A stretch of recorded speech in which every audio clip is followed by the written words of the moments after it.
faisais chez moi le point le week-end dernier avec un certain nombre d'artisans du bâtiment. Monsieur le ministre, vous le savez, ils manifestaient ce matin devant la préfecture à Angers, comme ils manifestent devant toutes les préfectures de France aujourd'hui. Tous me disaient la même chose. Oui, il faut maintenir, préserver, garantir des normes très ambitieuses au niveau environnemental et au niveau écologique, mais il nous faut aussi du bon sens dans leur application. Parce que, ajoutaient-ils, la simplification, ce n'est pas moins de normes. La simplification, c'est moins de paperasse. C'est moins de paperasse pour accéder au chantier et parallèlement plus de contrôle sur site, sur le travail exécuté pour vérifier évidemment que l'argent public est bien utilisé. Aujourd'hui, les parcours de rénovation sont fracturés. Or, il faut de la stabilité et non pas des stop and go, comme nous l'avons connu avec MaPrimeRénov' ou la fin des monogestes. Le bâtiment, sur ces 2 dernières années, a déjà perdu 40 000 emplois. En l'état, la qualification RGE est à la fois source de fraude pour ceux qui savent remplir les dossiers, un frein pour les TPE et pour la massification des rénovations. Monsieur le ministre, des discussions, des pourparlers ont lieu depuis de nombreux mois avec votre ministère et pourtant, tout est bloqué. Aussi, ma question est la suivante. Quand, monsieur le ministre, allez-vous adopter un décret pour réformer ces dispositifs, pour qu'ils soient à la fois plus simples et tout aussi ambitieux écologiquement? Pour vous répondre, la parole est au ministre de la Ville et du Logement, monsieur Vincent Jeanbrun.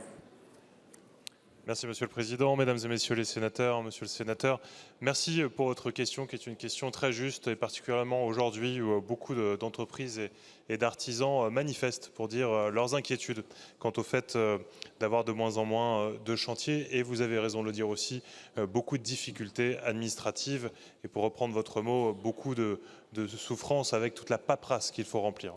Alors je vous rejoins dans le fait qu'il faut évidemment simplifier ces démarches administratives et je suis favorable et je le redirai tout à l'heure au président de la CAPEB avec lequel je m'entretiendrai qu'il est nécessaire d'ouvrir plus largement les enjeux, notamment autour du RGE, pour faire en sorte que notre ambition partagée, que nous puissions améliorer la qualité de l'habitat et notamment sur les enjeux de rénovation thermique, puisse être mise en œuvre de la façon la plus simple possible.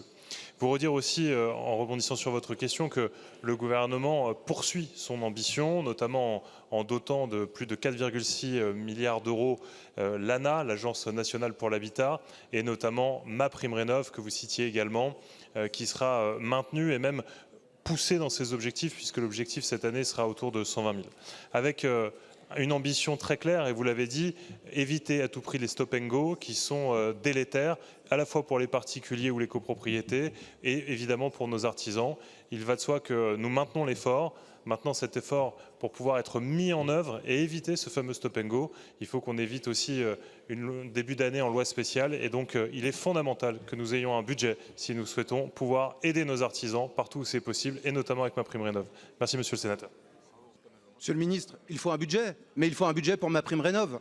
Il faut un budget pour qu'on revienne sur le monogeste. Il faut un budget pour que, effectivement, on puisse avoir une haute ambition de rénovation énergétique pour être au rendez-vous de l'histoire en matière de neutralité carbone, bien évidemment.